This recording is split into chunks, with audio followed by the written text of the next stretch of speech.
उद्घोष एकेडमी के online classes में आपका स्वागत है। आज यहाँ पर हम बायोलॉजी का एक टॉपिक लेकर के स्टडी करेंगे और उसको बताएंगे उसके बारे में, और वो आपको पढ़ाएंगे और उसके बारे में हम डिस्कस यहाँ से करेंगे।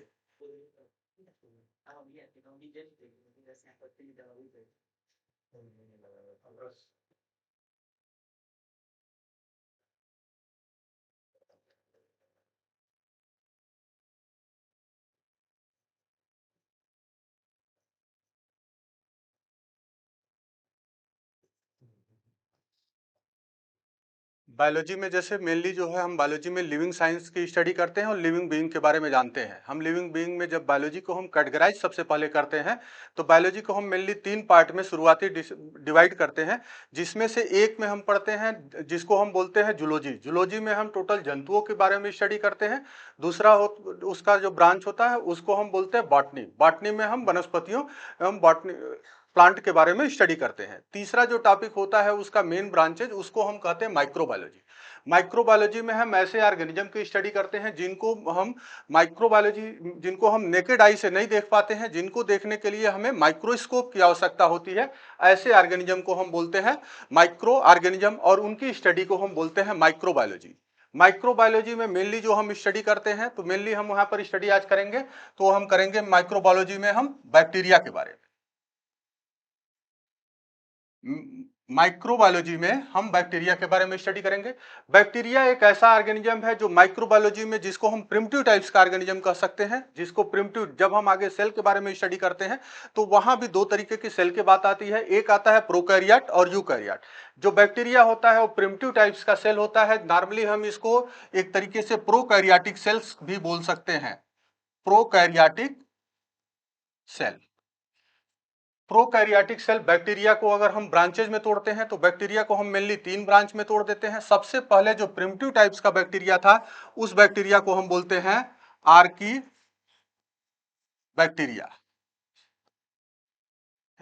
प्रिमिटिव टाइप्स के बैक्टीरिया को हम बोलते हैं आर्की बैक्टीरिया। ये एंशिएंट टाइप का बैक्टीरिया है। ये ऐसा बैक्टीरिया है जो कि एंशिएंट टाइम पे, जो कि एडवर्स कंडीशन में भी ग्रो कर सकता है, जो बहुत ही ज्यादा कोल्ड कंडीशन पे यानी माइनस टेम्परेचर पे और बहुत ज्यादा हाई टेम्परेचर पे यानी 90 डिग्री टेम्परेचर पर भी ये ग्रो कर पाता है। दूसरा जो बैक्टीरिया का ब्रांच हम देखते हैं वो होता है cyanobacteria. Cyanobacteria. Cyanobacteria को हम एक और नाम से जानते हैं जिसको हम बोलते हैं blue green algae. Blue green algae. Cyanobacteria को हम एक और नाम से जानते हैं जिसको हम बोलते हैं ब्लू ग्रीन एल्गी। और ये ब्लू ग्रीन एल्गी इसको बोलते इसलिए हैं क्योंकि ये पहला ऐसा ब्रांच है प्रोकैरियोट्स में जहां से फोटोसिंथेसिस शुरू हुआ था। जब हम बायोलॉजी पढ़ते हैं तो वहां हम ओरिजिन ऑफ अर्थ के बारे में जानते हैं। तो ओरिजिन ऑफ अर्थ के बाद इससे पहले जब तक साइनोबैक्टीरिया हमारे इन्वायरमेंट में नहीं आया था, उससे पहले का जो हमारे अर्थ का इन्वायरमेंट था वो था रिड्यूसिंग इन्वायरमेंट। तो साइनोबैक्टीरिया से पहले का जो इन्वायरमेंट था रिड्यूसिंग इन्वायरमेंट। साइनोबैक्टीरिया आने के बाद ही हमारे अर्थ पर ऑक्सीजन का इवाल्वेशन हुआ, जिससे हमारे अर्थ का जो इन्वायरमेंट का ऑक्सीडाइजिंग हुआ। और ये साइनोबैक्टीरिया लगभग 2500 बिलियन ईयर एगो आया था। इसके बाद जो इसका तीसरा होता है बैक्टीरिया के बारे में, जिसको हम बोलते हैं you bacteria. You bacteria. Normally हम इसको बैक्टीरिया भी बोल सकते हैं या इसको हम यू बैक्टीरिया बोलते हैं। आज हम इसी यू बैक्टीरिया के बारे में, उसको किसने स्टडी किया ये हम जानेंगे, और यू बैक्टीरिया को कैसे पहचाना जाता है, उसमें कितने टाइप्स के होते हैं, और उसके सेल और उसके प्लाज्मा मेम्ब्रेन या उसके साइटोप्लाज्म या उसके सेल और यूकैरियोटिक सेल से क्या डिफरेंसेज है इसके बारे में जानेंगे। सबसे पहले हम देखते हैं यूकैरियोट के बारे में, कुछ साइंटिस्ट के बारे में। जैसे बैक्टीरिया की अगर हम बात करते हैं,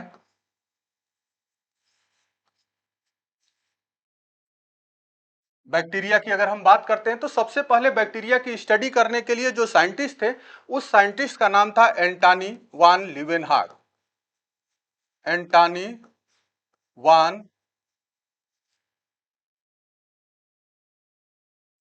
लीवेनहाग। एंटनी वान लीवेनहॉक ही ऐसे साइंटिस्ट थे जिन्होंने बैक्टीरिया के बारे में स्टडी करना शुरू किया था। उन्होंने जैसे हम लोग सेल की स्टडी करते हैं तो सेल के बारे में हम पहले ही बताते हैं कि सेल की स्टडी रॉबर्ट हुक ने किया। और उन्होंने कैसे किया, उस टाइम उतना ज्यादा डेवलप नहीं था, उन्होंने अपने सेल्फ मेड माइक्रोस्कोप से किया। ऐसे ही एंटनी वान लीवेनहॉक भी जब फर्स्ट टाइम जो है बैक्टीरिया सेल को, यानी इनको ऐसे भी जाता है कि सबसे पहले अगर लिविंग सेल को किसी ने देखा तो वो साइंटिस्ट थे हमारे एंटनी वान लीवेनहॉक ने। एंटनी वान लीवेनहॉक ने अपने सेल्फ मेड माइक्रोस्कोप से सबसे पहले लिविंग ऑर्गेनिज्म को देखा। तो इन्होंने जब उस लिविंग ऑर्गेनिज्म को कहां पर देखा, सबसे पहले इन्होंने सेल्फ माइक्रो ऑर्गेनिज्म से इन्होंने सीवेज वाटर, इसके अलावा जो है स्क्रबिंग ऑफ टीथ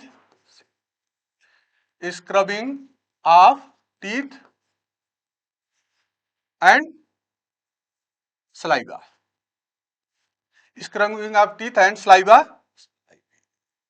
स्लाइवा को लिया और इसके अंदर इन्होंने इसको अपने सेल्फ मेड माइक्रोस्कोप के अंदर रखा। उसके अंदर उन्होंने कुछ लिविंग ऑर्गेनिज्म को, जैसे उन्होंने उसके अंदर लिविंग ऑर्गेनिज्म ने उन्होंने उसके अंदर कुछ मूवमेंट देखा था। उस मूवमेंट के बेस पर इन्होंने बोला कि इसमें कुछ ना कुछ तो ऐसा है जो इसकी वजह से ये सारे के सारे, जैसे अगर हम सीवेज वाटर की बात करें या स्क्रबिंग ऑफ टीथ, जैसे टीथ का मैल होता है, या हम स्लाइवा की बात करें, ये सब अगर हम बाहर देखते तो एज ए नॉन लिविंग की तरह दिखता है। बट उन्होंने क्या किया, इसको अपने सेल्फ मेड माइक्रोस्कोप पे जब रख करके देखा, उन्होंने रॉबर्ट हुक से थोड़ा बढ़िया माइक्रोस्कोप का यूज किया था। रॉबर्ट हुक से अच्छे माइक्रोस्कोप को लेकर के उन्होंने सेल्फ मेड माइक्रोस्कोप से जब इसको देखा तो उन्होंने देखा कि इस पे कुछ मूवमेंट दिख रहा है। उस मूवमेंट को देखते हुए उन्होंने उस ऑर्गेनिज्म को कहा था, उन्होंने नाम दिया एनिमलक्यूल। उन्होंने उसमें मूवमेंट को देखते हुए उन सारे ऑर्गेनिज्म को कहा कि इसमें कुछ ना कुछ ऐसे पाए जाते हैं जिनको हम एनिमलक्यूल्स कहते हैं। फिर बाद में जाकर के इसी एनिमलक्यूल्स को आगे चल करके वहां पर जो साइंटिस्ट थे उस समय रॉयल सोसाइटी ऑफ लंदन ने इनको रिकॉग्नाइज किया इसके स्टडी के लिए जो रिकॉग्नाइज करने वाले थे वो royal society of London royal society of London ने इनको रिकॉग्नाइज किया और इनको इस स्टडी को आगे बढ़ाने के लिए कहा। फिर इन्होंने जिसको एनिमलक्यूल्स किया था, उसी समय जैसे पूरे बायोलॉजी में जब भी हम क्लासिफिकेशन की बात करते हैं तो बिना कैरोलस लीनियस के कोई क्लासिफिकेशन पूरा नहीं होता है। तो उसी समय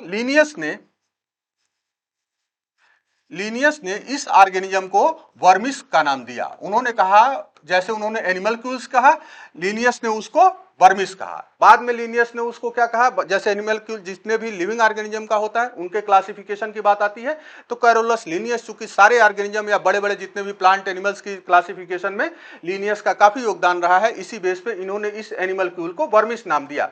बाद में जाकर के इसी को एक साइंटिस्ट थे, उनका नाम था एहरेनबर्ग मैंने जाकर के इसको बैक्टीरिया नाम दिया था। यानी बैक्टीरिया नाम देने का काम सबसे पहले कौन साइंटिस्ट किया था, वो था एहरेनबर्ग। और बैक्टीरिया को खोजने का सबसे पहले काम कौन किया था, बैक्टीरिया को खोजने का सबसे पहले काम एंटनी वान लीवेनहॉक ने किया था। यानी बैक्टीरिया के बारे में अगर हम स्टडी करते हैं तो वहां सबसे पहले लिविंग सेल की स्टडी के बारे में भी जाता है कि सबसे पहले लिविंग सेल देखने का काम एंटनी वान लीवेनहॉक ने किया। वो जो लिविंग सेल उन्होंने देखा था वो बैक्टीरिया था, उन्होंने उसका नाम एनिमलक्यूल रखा। बाद में लीनियस ने उसको वर्मिस नाम दिया, फिर एहरेनबर्ग ने जाकर के उसको बैक्टीरिया के नाम से बताया। आगे जाकर के उसी बैक्टीरिया के दूसरे साइंटिस्ट लोग स्टडी कर रहे थे। उसी समय एक साइंटिस्ट वहां पर थे, लुईस पाश्चर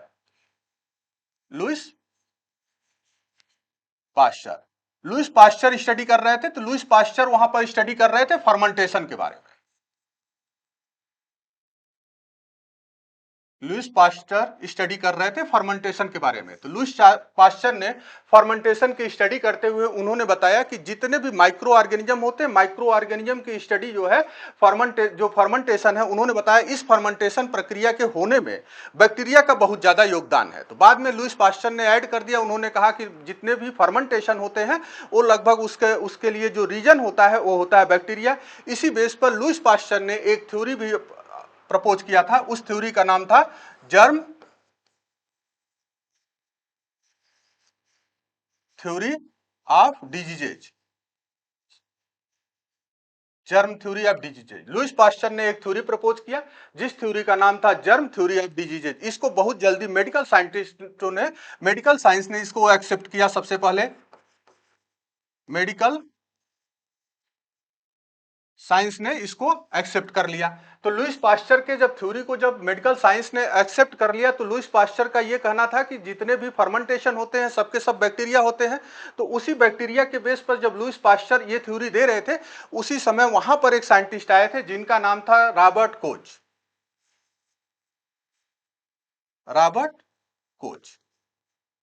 रॉबर्ट कोच ने बताया कि जितना भी ऑर्गेनिज्म होते हैं सारे वर्क के लिए डिफरेंट डिफरेंट ऑर्गेनिज्म होते हैं। जैसे जो भी डिजीजेज होती है सभी डिजीजेज के लिए एक ही माइक्रो ऑर्गेनिज्म रिस्पांसिबल नहीं होता है।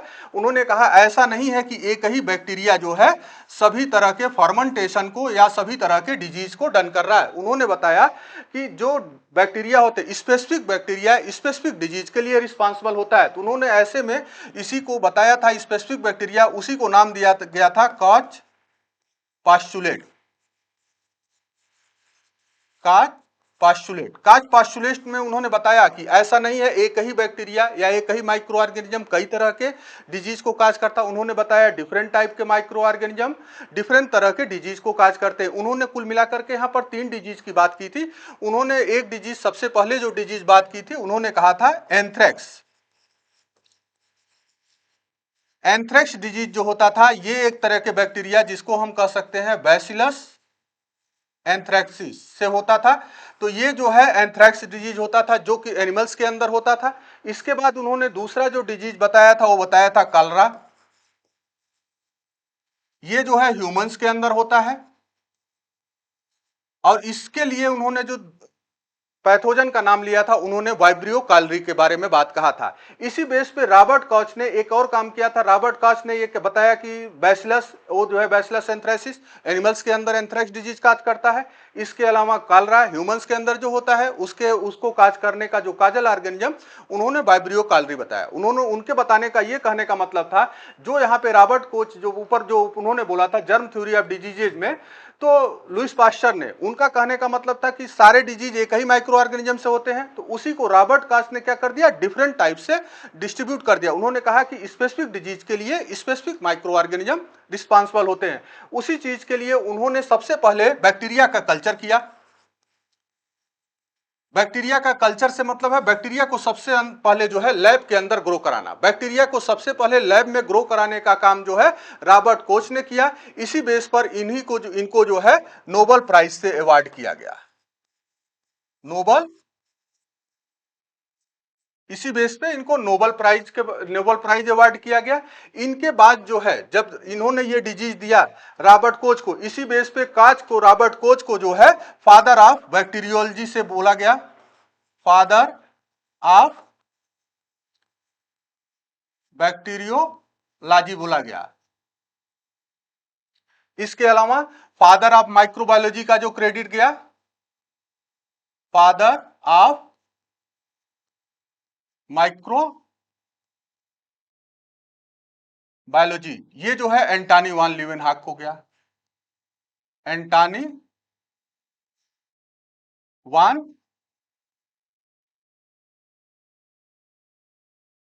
एंटनी वान लीवेनहॉक को गया फादर ऑफ माइक्रोबायोलॉजी का। इसी के दौरान जो है 1857 से लेकर के 1857 टू 1914 तक के टाइम को golden age of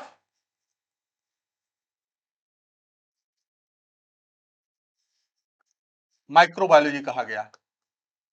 micro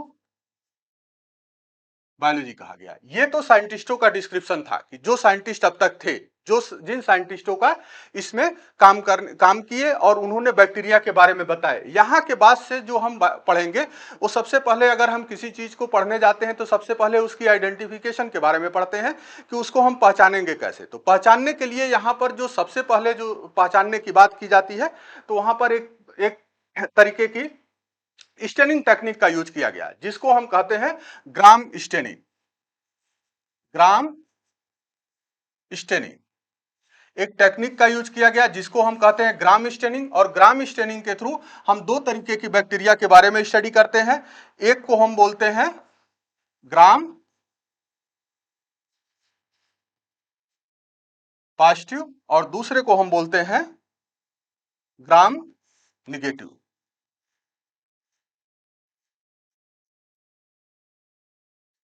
gram negative. तो हमने सबसे पहले बैक्टीरिया को ये आइडेंटिफाई करना होता है, जैसे बैक्टीरिया की स्टडी के बारे में होता है तो सबसे पहले उसको स्टेनिंग की टेक्निक बताई गई। हैंस क्रिश्चियन ग्राम ने इसको बताया था। हैंस क्रिश्चियन ग्राम ने बताया था ग्राम स्टेनिंग। उन्होंने ग्राम स्टेनिंग के बेस पर बैक्टीरिया को दो तरीके का बताया था।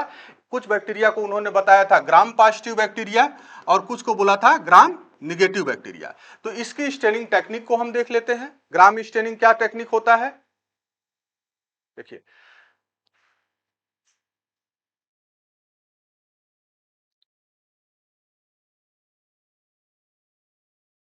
Gram staining, gram staining staining के बारे में जो साइंटिस्ट हैंस क्रिश्चियन ग्राम ने बताया था।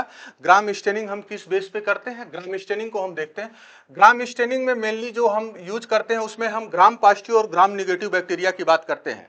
तो इसमें हम बैक्टीरिया को हम सबसे पहले लेते हैं, तो यहाँ पर हम स्टेनिंग के लिए हम देखिए लेते हैं। सबसे पहले मान लीजिए ये हमने स्लाइड बनाया और इस स्लाइड पर हमने कुछ बैक्टीरिया को ले लिया। मान लीजिए इस पे कुछ तरह के बैक्टीरिया को हमने रेंडमली देख लिया। अब इस बैक्टीरिया को हम ग्राम स्टेनिंग में सबसे पहले जो स्टेनिंग करते हैं वो करते हैं क्रिस्टल वायलेट से। ठीक है, सबसे पहले जो स्टेनिंग करते हैं हम क्रिस्टल वायलेट से, और ये एक तरीके की बेसिक डाई है। ये एक तरीके की बेसिक डाई है। क्रिस्टल वायलेट से जब हम इसको स्टेनिंग करते हैं तो जितने भी बैक्टीरिया इस पे होते हैं, जितने भी बैक्टीरिया इसमें पाए जाएंगे, सारे बैक्टीरिया का कलर कैसा हो जाएगा, चूंकि क्रिस्टल वायलेट, चूंकि इसका कलर ही कैसा है, वायलेट है, तो जितने भी बैक्टीरिया हैं सारे के सारे बैक्टीरिया जो है चेंज हो जाएंगे हमारे वायलेट कलर में। जितने भी बैक्टीरिया हैं सभी बैक्टीरिया हमारे चेंज हो गए वायलेट कलर में। अब ये वायलेट कलर चूंकि कुछ बैक्टीरिया में होता है जहां पर हम कलर को दे रहे हैं क्रिस्टल वायलेट, उसको हम पहचानने के लिए, तो जब सारे बैक्टीरिया में वायलेट कलर हो गया तो कलर कहीं पे प्रॉपरली जो है डिस्ट्रीब्यूट नहीं होता है, या प्रॉपरली हम कहते हैं सारे बैक्टीरिया तक नहीं फैलता है। तो यहां पर हम एक मॉड्यूलेटर का यूज करते हैं और उस मॉड्यूलेटर को हम बोलते हैं आयोडीन सोल्यूशन। यहां पर हम एक मॉड्यूलेटर यूज करेंगे जिसको हम बोलेंगे आयोडीन सोल्यूशन। Iodine solution. अब हम जब आयोडीन सोल्यूशन का यूज करते हैं तो ये जो क्रिस्टल वायलेट से जो सारे के सारे बैक्टीरिया वायलेट हो गए हैं, ये सारे बैक्टीरिया का जो वायलेट कलर होता है प्रॉपरली सारे बैक्टीरिया में क्या ये स्प्रेड हो जाता है। जब ये प्रॉपरली सारे बैक्टीरिया में ये स्प्रेड हो गया वायलेट कलर, यानी सारे बैक्टीरिया हमारे कैसे हो गए, सारे बैक्टीरिया हमारे वायलेट हो गए।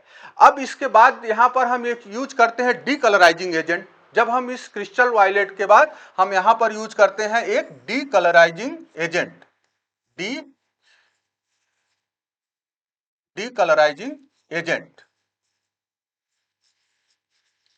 डीकलराइजिंग एजेंट में हम यहां पर दो चीज का यूज करते हैं। एक करते हैं हम लोग एसीटोन का, एसीटोन प्लस एल्कोहल,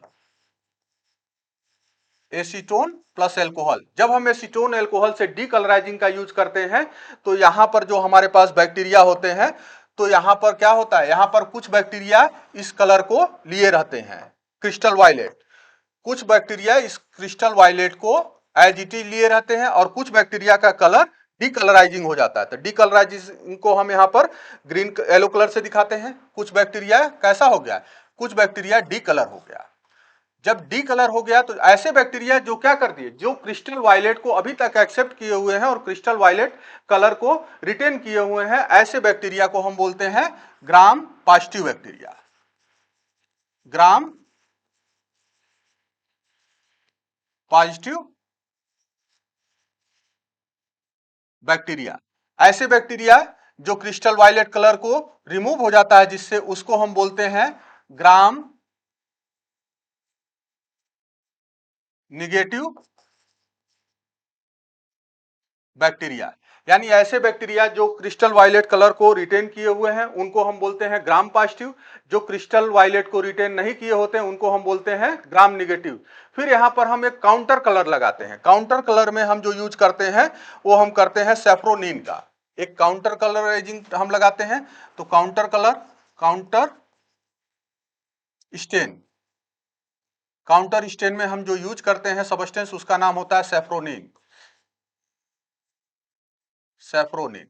जब हम सेफ्रोनिन का यूज करते हैं तो यहां पर जो हमारा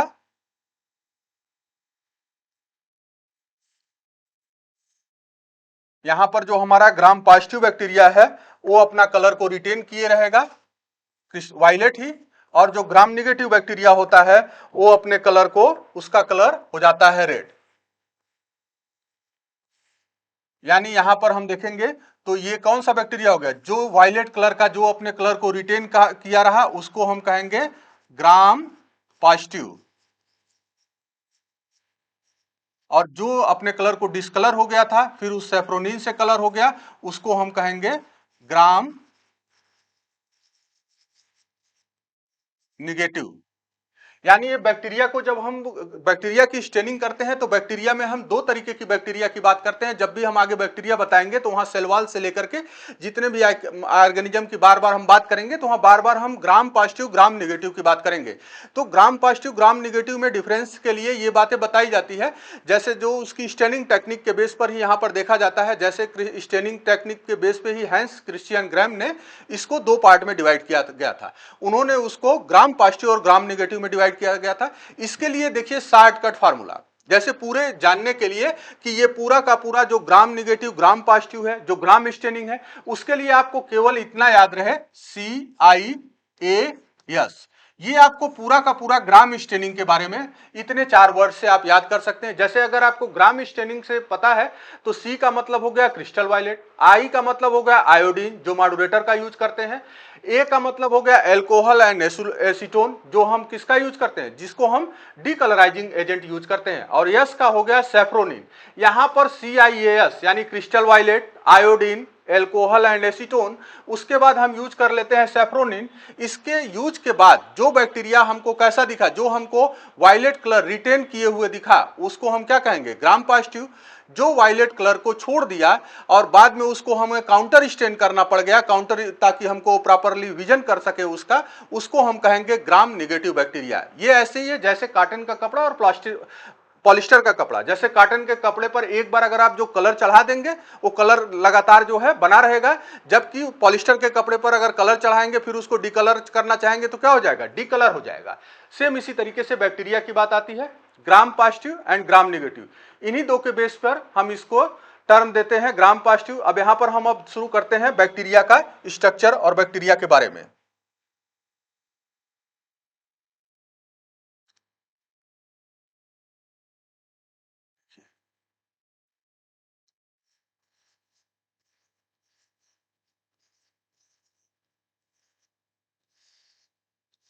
देखिए सबसे पहले बैक्टीरिया के बारे में अगर हम बनाते हैं बैक्टीरिया, तो देखिए सबसे पहले जो ऊपर की लेयर हम इसको बना रहे हैं, ठीक है,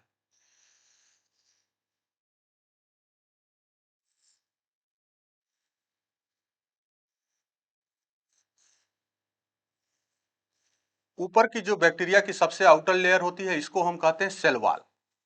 बैक्टीरिया की जो सबसे आउटर की लेयर होती है इसको हम कहते हैं सेल वॉल। इसके बाद इसकी जो नेक्स्ट लेयर होती है इसको हम कहते हैं प्लाज्मा मेम्ब्रेन।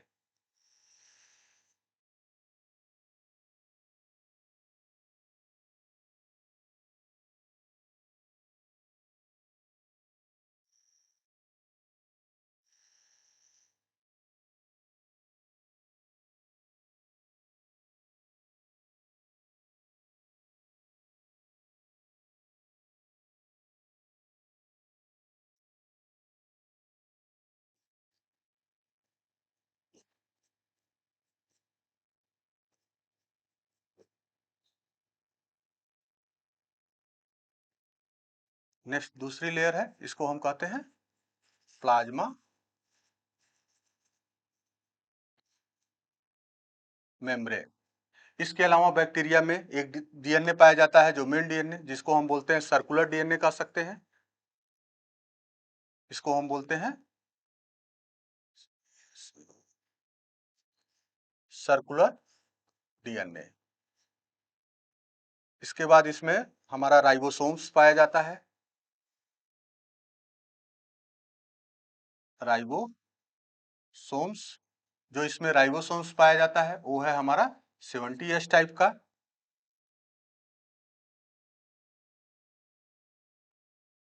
इसके अलावा इसके पास एक्स्ट्रा क्रोमोसोमल मटेरियल पाया जाता है जिसको हम बोलते हैं प्लाज्मिड।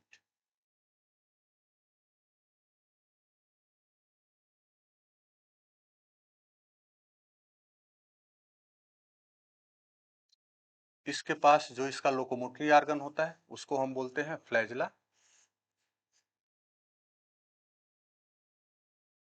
फ्लैजिला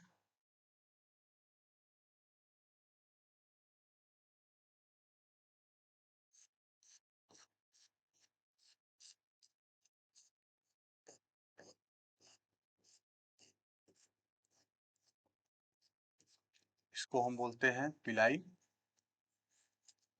एंड इसको हम बोलते हैं फिम्ब्री। अब देखिए, जैसे बैक्टीरिया की हम बात करते हैं तो बैक्टीरिया को हमने पहले ही बताया है कि बैक्टीरिया में वो सारे कैरेक्टर होंगे जो किसमें होंगे, जो प्रोकैरियोटिक सेल के। सबसे पहले इसके जो हम आउटर लेयर देखते हैं, आउटर लेयर, जो आउटर लेयर इसकी सेल वॉल बनी होती है, ये एक सबस्टेंस होता है जिसको हम बोलते हैं पेप्टाइडोग्लाइकान।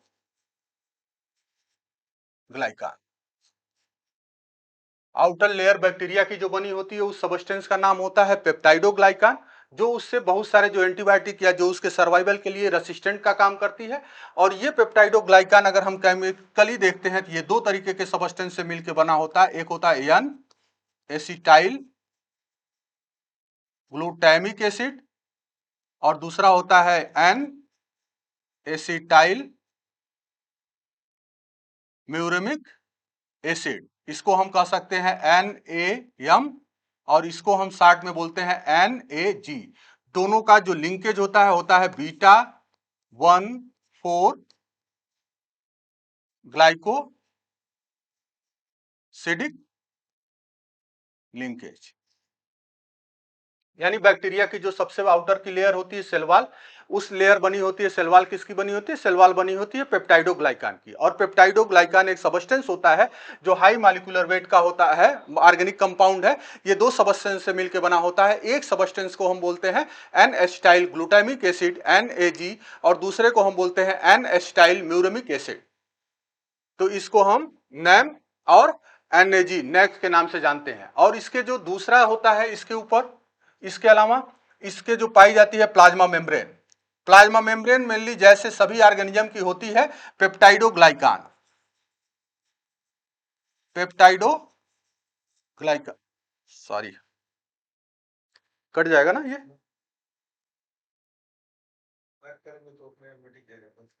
और नीचे लिखा हुआ है कैंसिल, नीचे आगे आगे हाँ ये अच्छा ये और एक बार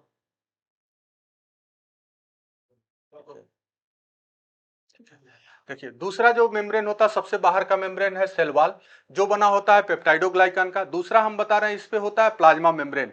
प्लाज्मा मेम्ब्रेन मेनली जैसे यूकैरियोट्स का होता है लिपिड एंड प्रोटीन का, उसी तरह ये भी होता है लिपिड एंड प्रोटीन का। यहां पर भी लाइपोप्रोटीन का ही नेचर होता है, बट यहां पर एक डिफरेंसेज होता है। यहां पर जो डिफरेंसेज होता है वो कई बार पूछा गया है, क्योंकि यहां पर लिपिड एंड प्रोटीन तो पाया जाता है लेकिन यहां पर जो है स्टीरॉल एब्सेंट होता है।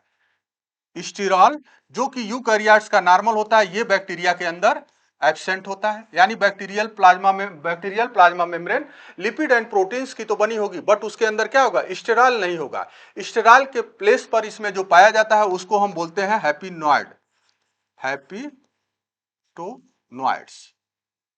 हैप्पीटोनॉइड्स, हैप्पीनॉइड्स स्टेरॉल के प्लेस पर जो पाया जाता है। दूसरा जो इसमें इंपॉर्टेंट है इसका, वो है फ्लैजिला। फ्लैजिला जो बैक्टीरियल फ्लैजिला होता है वो होता है 9+0 का। और जो यूकैरियोटिक फ्लैजिला के बारे में बात करते हैं तो वहां पर हम बताते हैं 9+2 का अरेंजमेंट होता है। तीसरा जो इसका इंपॉर्टेंट है वो है सर्कुलर डीएनए। सर्कुलर डीएनए इसका होता है सर्कुलर डीएनए विदाउट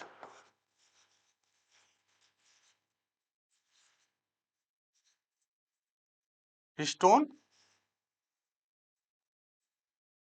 प्रोटीन। इसके अलावा जो राइबोसोम्स पाया जाता है इसमें वो है 70S का। 70S के दो फ्रेगमेंट में इसको ब्रेक किया जाता है। लार्जर फ्रेगमेंट इसका होता है 50S का, स्मॉलर फ्रेगमेंट इसका होता है 30S का। आगे इसको और ज्यादा ब्रेक किया जाता है, इलेबरेट किया जाता है तो 50s में कहा जाता है। इसमें जो आरएनए पाया जाता है, दो तरीके के आरएनए पाए जाएंगे। 50s में पाया जाएगा 23s एंड 5s, और जो स्मॉलर फ्रेगमेंट होता है इसमें जो आरएनए पाया जाता है वो होता है 16s आरआरएनए। ये यानी जो प्रोकैरियोटिक आरएनए होता है, प्रोकैरियोटिक राइबोसोम होता है, उसी तरीके से इसमें भी जो राइबोसोम्स होते हैं 70s के होते हैं, उसको दो फ्रेगमेंट में डिवाइड किया जाता है। लार्जर फ्रेगमेंट 50s का, स्मॉलर फ्रेगमेंट 30s का। 50s के फ्रेगमेंट को फर्दर अगर हम डिवाइड करते हैं तो 23s, 5s, जबकि स्मॉलर फ्रेगमेंट में हम देखते हैं तो 16s आरएनए पाया जाता है। इसके अलावा अगर हम इसके फ्लैजला को अगर हम डिटेल्स में देखते हैं तो देख लीजिए फ्लैजला।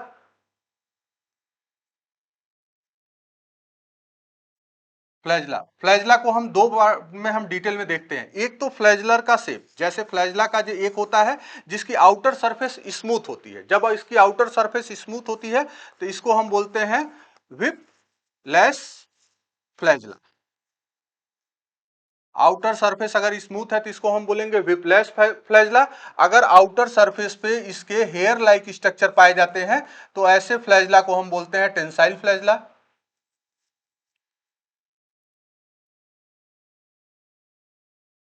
Tensile flagella.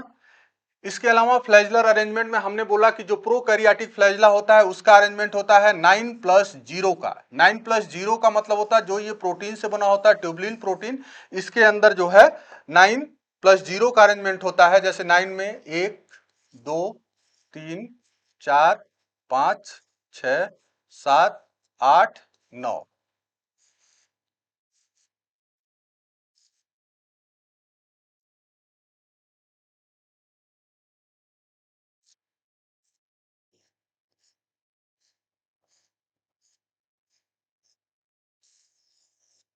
इस अरेंजमेंट को हम बोलते हैं 9+0 अरेंजमेंट। यानी बैक्टीरिया में जो फ्लैजला पाया जाता है पहले तो दो तरह का उसको बोलते हैं। एक तो विप्लेस फ्लैजला, ऐसा फ्लैजला जिसके ऊपर किसी भी तरह का हेयर लाइक अपेंडेजेज या स्ट्रक्चर नहीं पाया जाता है, यानी उसकी आउटर सरफेस स्मूथ होती है तो उसको हम बोलते हैं विप्लेस फ्लैजला।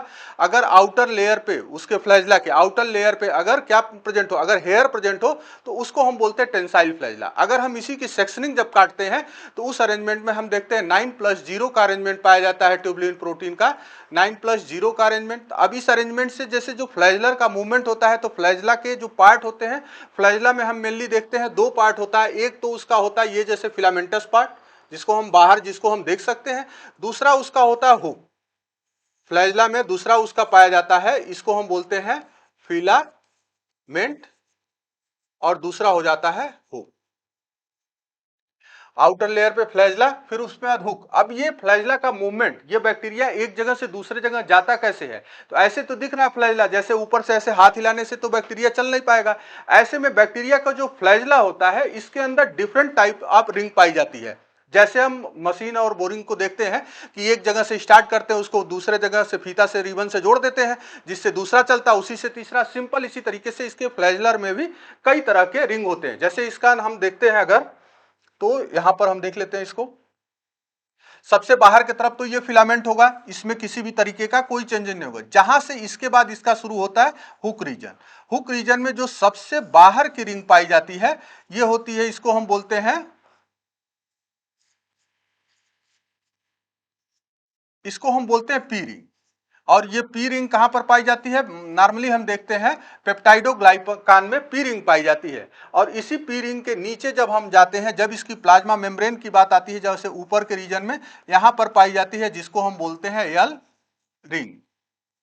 और इस यल रिंग के अंदर जो दो रिंग पाई जाती है, जब हम ये साइटोप्लाज्म में ये कनेक्ट होता है तो यहां पर एक रिंग होती है, एक को हम बोलते हैं एम रिंग और दूसरे को हम बोलते हैं यस रिंग, और यहाँ पे होता है जिसको हम बोलते हैं सी रिंग। ये चार तरीके के रिंग उसके डिफरेंट लेयर में बैक्टीरिया के प्रेजेंट होता है, जिससे क्या होता है, जिससे फ्लैजलर का मूवमेंट को दिखाया जाता है। फ्लैजलर मूवमेंट में जैसे किसी चीज को घुमाना होगा, जैसे आप पहिए पे देखिए तो वहां पर सी रिंग होता है, और इस सी रिंग से जब ये घूमेगा तो सी के बाद यस रिंग घूमेगा, एम रिंग घूमेगा, उसके बाद यल, फिर पी, फिर इसी के मूवमेंट पर तय करता है कि इसका मूवमेंट जैसे क्लॉकवाइज होगा तो ये फ्लैजला कहां मूवमेंट करेगा, एंटी क्लॉकवाइज या काउंटर क्लॉक, क्या, अच्छा क्लॉकवाइज होगा या एंटी क्लॉकवाइज होगा, तो इसका मूवमेंट कैसे होगा।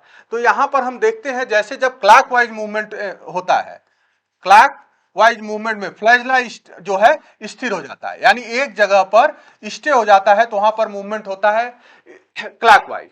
जब यही फ्लैजला काउंटर क्लॉकवाइज मूवमेंट करने लगता है तो काउंटर क्लॉक का मतलब होता है रन करना। काउंटर काउंटर क्लॉक का मतलब होता है रन। जब फ्लैजला उसका काउंटर क्लॉकवाइज मूवमेंट करता है तब बैक्टीरिया तेजी से आगे बढ़ता है।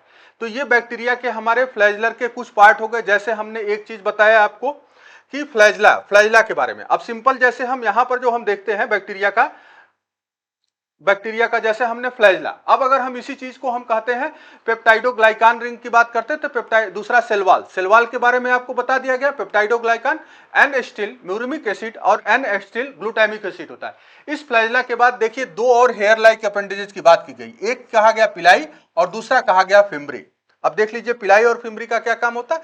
जो पिलाई होता है, पिलाई का मेन फंक्शन जो होता है वो होता है उसके रिप्रोडक्शन टाइम में। रिप्रोडक्शन में जब कॉन्जुगेशन बैक्टीरिया करता है तो कॉन्जुगेशन के टाइम इस पिलाई का नाम हम बोलते हैं, इसको बोलते हैं सेक्स पिलाई।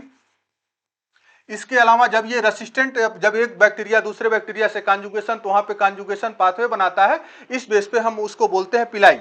और तीसरा जो इसमें यहां पर देखा गया है जो इसका अपेंडेज है उसको बोला गया फिम्बरी। अब देख लीजिए फिम्बरी नॉर्मली देख लीजिए थोड़ा पिलाई का, पिलाई जैसे नॉर्मली हम देखते हैं किसी बैक्टीरिया में 1 to 10 का नंबर में पाया जाता है, मतलब इसका जो पिलाई का जो नंबर होता है उसके ऊपर आउटर कवरिंग उसका 1 to 10 होता है। लेकिन यहीं पर अगर हम फिम्बरी का देखते हैं,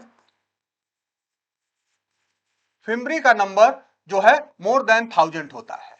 ये किसी भी बैक्टीरिया के अंदर मोर देन 1000 होता है। ये तो फ्लैजला का, जैसे फ्लैजला उसका लोकोमोटरी आर्गन, यानी फ्लैजला को हम बैक्टीरिया का मेनली क्या कहेंगे, लोकोमोटरी आर्गन।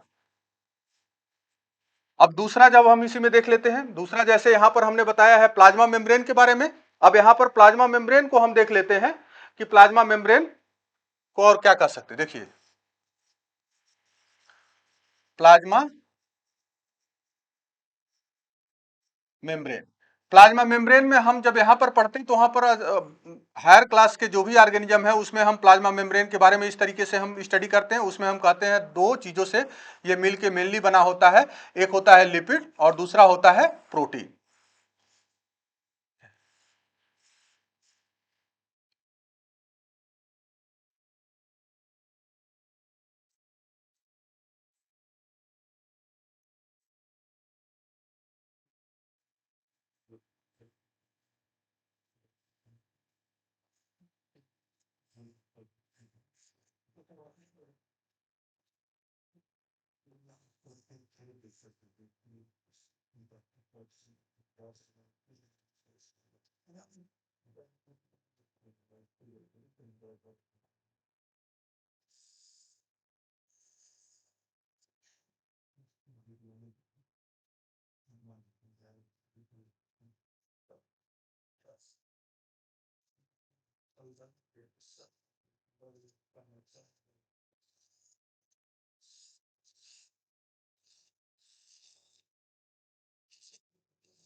जैसे यहाँ पर प्लाज्मा मेम्ब्रेन की हम बात करते हैं तो प्लाज्मा मेम्ब्रेन मेनली हम कह रहे हैं किसका बना है, प्लाज्मा मेम्ब्रेन मेनली बना है लिपिड एंड प्रोटीन का।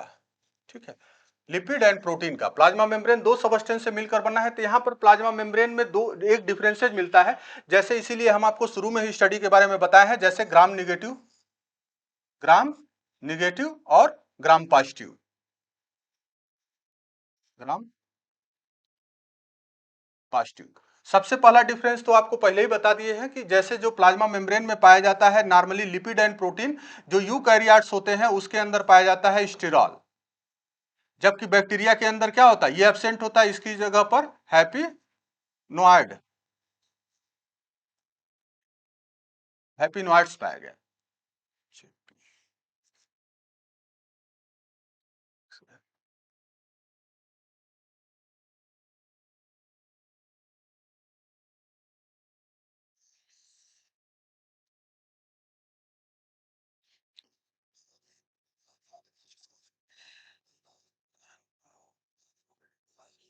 हैप्पीनॉइड्स पाए गए। तो यहाँ पर प्लाज्मा मेम्ब्रेन जैसे जो ग्राम पॉजिटिव के अंदर होता है, वहां पर ग्राम पॉजिटिव का प्लाज्मा मेम्ब्रेन सिमिलर टाइप्स का होता है। एक तरफ पाया जाएगा लिपिड एंड प्रोटीन का, और ये उसके बाहर पाई जाती है सेल वॉल। ठीक है, सेल वॉल, तो सेल वॉल पाई गई ग्राम पॉजिटिव। जबकि ग्राम नेगेटिव पे हम देखते हैं जैसे इस तरह से है, ये दोनों के बीच का स्तर, तो ये पाया गया हमारा सेल वॉल, और ये पाई गई जैसे आउटर लेयर, और ये हो जाता है वहां पर इनर लेयर। और इन दोनों सेल वॉल और इसके बीच का जो ये स्पेस होता है, इसको हम बोलते हैं periplasmic space, periplasmic space. और इस पे जो आउटर की तरफ पाया जाता है, उस पे एक तरीके का अलग तरीके के कुछ पाए जाते हैं, जिसको हम बोलते हैं पोरिन्स। यानी जो ग्राम निगेटिव बैक्टीरिया होता है, उस बैक्टीरिया की plasma membrane gram positive bacteria के अपेक्षाकृत क्या होती है, थोड़ा सा टिपिकल होती है। इसमें कुछ केमिकल ज्यादा होते हैं। जैसे ग्राम, अगर हम पॉजिटिव की बात करते हैं तो इसकी सेल वॉल थिक होती है, इसकी सेल वॉल थिन होती है, बट इसके बीच में पेरीप्लाज्मिक स्पेस पाया जाता है, जो इसके सर्वाइवल के लिए यूज होता है। और इन दोनों के ऊपर एक आउटर कवरिंग पाई जाती है, जिसको हम बोलते हैं कैप्सूल। आउटर कवरिंग दोनों के ऊपर पाई जाएगी, जिसको हम बोलेंगे कैप्सूल।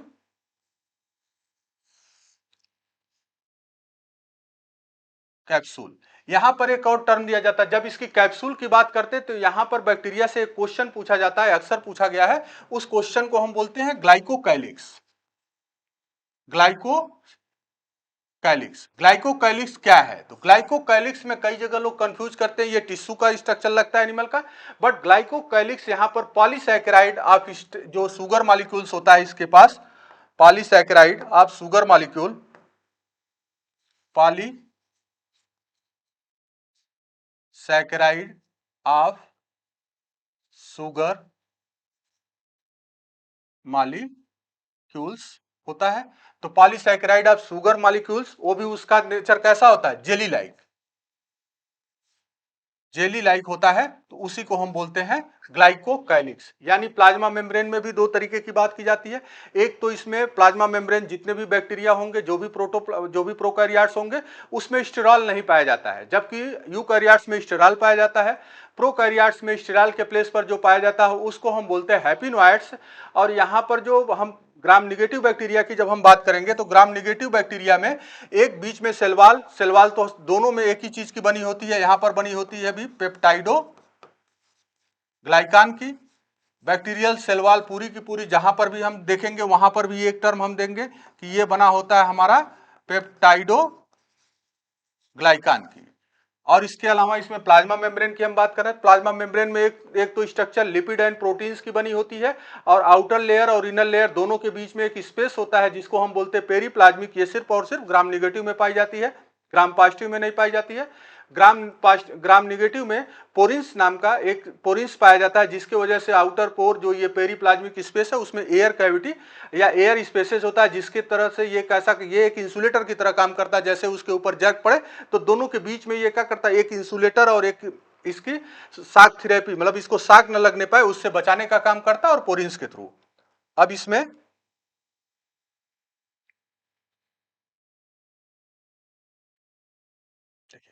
अब इसमें जो एक सब बचा हुआ प्लाज्मा मेम्ब्रेन, प्लाज्मा मेम्ब्रेन में आप एक जगह देखे होंगे कि ये पूरा का पूरा हमने इस फोल्डेड रीजन को दिखाया है। जो ये फोल्डेड रीजन होता है प्लाज्मा मेम्ब्रेन का, इसको हम बोलते हैं मीसोसोम्स। फोल्डेड रीजन को हम बोलते हैं मीसोसोम्स। अब मीसोसोम को हम, फोल्डेड रीजन जो होता है उसका काम क्या होता है, जैसे आप देखिए यहां पर, जैसे हम कह रहे हैं इसकी प्लाज्मा मेम्ब्रेन जो है फोल्डेड होती है, और फोल्डेड रीजन को हमने बोला है मीसोसोम्स। ये मान लीजिए बैक्टीरियल का है, इसको हमने कहा मीसोसोम्स। सेम ऐसे जब हम यूकैरियोट्स पढ़ते हैं, तो वहां पर जब हम बनाते हैं माइटोकॉन्ड्रिया, तो माइटोकॉन्ड्रिया में भी इनर लेयर हम देखते हैं फोल्डेड होती है। इनर लेयर फोल्डेड होती है और आउटर लेयर स्मूथ होती है। जो इनर लेयर का ये फोल्डेड रीजन होता है, वो उसके रिस्पायरेशन में हेल्प करता है। इसीलिए बैक्टीरिया का जो रिस्पायरेटरी सेंटर होता है, वो होता है मीसोसोम। इसका काम होता है रिस्पायरेशन। कई बार पूछा गया है कि रिस्पायरेशन बैक्टीरिया में कहां पर होता है, या मीसोसोम्स का फंक्शन क्या होता है। तो मीसोसोम्स का नॉर्मली हम काम देखते हैं, तो उसका काम होता है रिस्पायरेशन। इसके बाद इसमें जो हम नेक्स्ट देखते हैं तो मीसोसोम्स के अलावा एक बैक्टीरिया में हम टर्म देख रहे हैं, बार बार लिखा हुआ है नीचे, प्लाज्मिड। प्लाज्मिड्स जैसे बैक्टीरिया में हम एक चीज देखते हैं, उसका जो एक तो होता है मेन क्रोमोसोम, जैसे उसका हम बात करते हैं सर्कुलर डीएनए।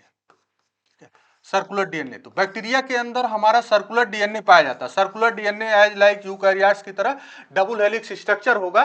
तो सर्कुलर डीएनए जो उसका जेनेटिक मटेरियल होगा, तो जेनेटिक मटेरियल के लिए उसको रिक्वायरमेंट होता है सर्कुलर डीएनए का, तो सर्कुलर डीएनए होता है। दूसरा इसमें जो सर्कुलर डीएनए का काम होता है वो उसके जेनेटिक्स में एक बैक्टीरिया से दो बैक्टीरिया बनाने का काम करता है। और जो बैक्टीरियल सर्कुलर डीएनए होता है वो होता है विदाउट हिस्टोन प्रोटीन, विदाउट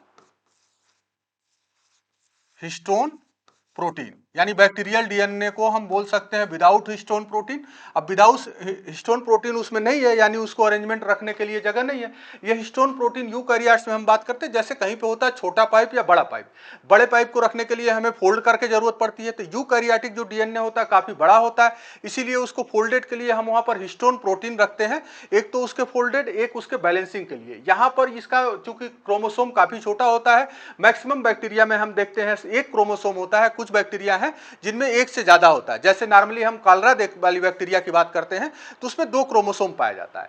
तो यहां पर ये सर्कुलर डीएनए होता है, circular DNA without histone protein. इसको एक और नाम से हम जानते हैं, हम कहते हैं इंसिपिएंट न्यूक्लियस, इंसिपिएंट न्यूक्लियस। अब इंसिपिएंट न्यूक्लियस मतलब प्रिमिटिव टाइप्स का न्यूक्लियस। दूसरी तरफ हम लिख रहे हैं प्लाज्मिड। प्लाज्मिड ये होता है, ये एक तरीके का एक्स्ट्रा क्रोमोसोमल मटेरियल है, extra chromosomal material, extra chromosomal material. Extra chromosomal material की इसकी क्या जरूरत पड़ गई? एक्स्ट्रा क्रोमोसोमल मटेरियल का बैक्टीरिया में जैसे रिप्रोडक्शन के टाइम में हम देखते हैं तो ज्यादातर वेजिटेटिव रिप्रोडक्शन की बात करते हैं जब, लेकिन यहां पर भी सेक्सुअल रिप्रोडक्शन पाया जाता है, बट सेक्सुअल रिप्रोडक्शन में यहां पर सिर्फ जेनेटिक इंफॉर्मेशन में चेंजेस होते हैं। तो उसके लिए वहां पर भी ये जो है जिसके अंदर प्लाज्मिड प्रेजेंट होता है उसको हम F+ लिखते हैं। इसका जो है रिप्रोडक्टिव पावर ज्यादा होता है। पहला काम तो ये हो गया रिप्रोडक्टिव पावर ज्यादा होने से, जिसमें प्लाज्मिड प्रेजेंट होगा उसको हम F+ लिखते हैं। दूसरा, जितने भी बायोटेक्नोलॉजिकल हमारे प्रैक्टिकल ऑपरेटर्स हैं सारे के सारे इसी प्लाज्मिड पर ही हमारे आधारित हैं। जैसे हमें जो भी बायोटेक्नोलॉजी के थ्रू हमें जिस भी मटेरियल को बनाना होता है, चाहे वो इंसुलिन हो या थायरैक्सिन हो, सारे के सारे इसी प्लाज्मिड में हमारे बनाए जाते हैं। तीसरा ऑर्गेनेल्स इसका हम देख लेते हैं,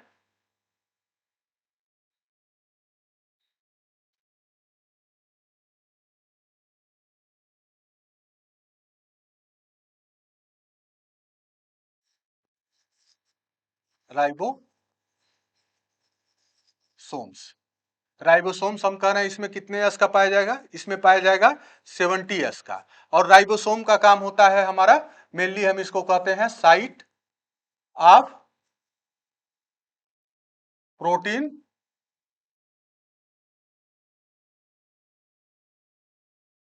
सिंथेसिस। राइबोसोम का काम होता है साइट ऑफ प्रोटीन सिंथेसिस, यानी ये प्रोटीन सिंथेसिस की साइज करता है। हमने बताया 70 एस के दो फ्रेगमेंट में डिवाइड किया जाता है, एक किया जाता है 50 एस में लार्जर फ्रेगमेंट, और स्मॉलर को हम कहते हैं 30 एस। लार्जर फ्रेगमेंट में जो आरएनए होता है एक होता है 23 एस आरआरएनए और 5 एस आरएनए, और जबकि स्मॉलर फ्रेगमेंट में जो आरएनए होता है 16 एस आरएनए। जितने भी रिसर्च होते हैं लगभग हम 16 एस आरआरएनए पर बात करते हैं। तो ये बैक्टीरिया के सारे, इसके अलावा जो बैक्टीरिया में पाया जाता है वो है हमारा साइटोप्लाज्म। साइटोप्लाज्म में मेनली हम देखते हैं 80% वाटर होता है। इसके फर्दर जितना भी सबस्टेंस होता है 80% वाटर के अलावा उसमें राइबोसोम, प्रोटीन और फास्फेट पाए जाते हैं। तो राइबोसोम, प्रोटीन, फास्फेट, इसमें जो है राइबोसोम्स पाया जाएगा, फास्फेट पाया जाएगा एंड रिजर्व फूड मटेरियल,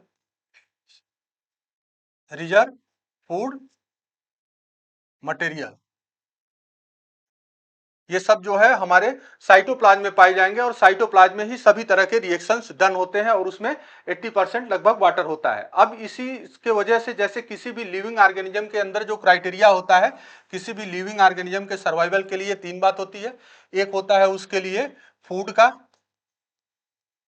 मतलब डाइजेशन, रिस्पायरेशन और इसके बाद होता है मेनली जो रिस्पायरेशन करेगा उसके बाद होता है रिप्रोडक्शन। ये तीनों काम चाहे प्रोकैरियोट हो या यूकैरियोट हो सभी ऑर्गेनिज्म में होता है। तो यहाँ पर जो फूड ऑर्गेनिज्म को डाइजेस्ट करने की बात आएगी तो इसके साइटोप्लाज्म में हो जाएगा। और जैसे रिस्पायरेशन की बात आती है, रिस्पायरेशन के लिए जो ऑर्गेनेल्स बताया गया, आपको बताया गया मीसोसोम्स में हो जाता है। इसके अलावा रिप्रोडक्शन यानी रिस्पायरेशन या रिप्रोडक्शन दोनों में जो है प्रोटीन की रिक्वायरमेंट होती है। और प्रोटीन के लिए किसी भी तरह से प्रोटीन के जो सिंथेसिस होती है 70S rRNA पर।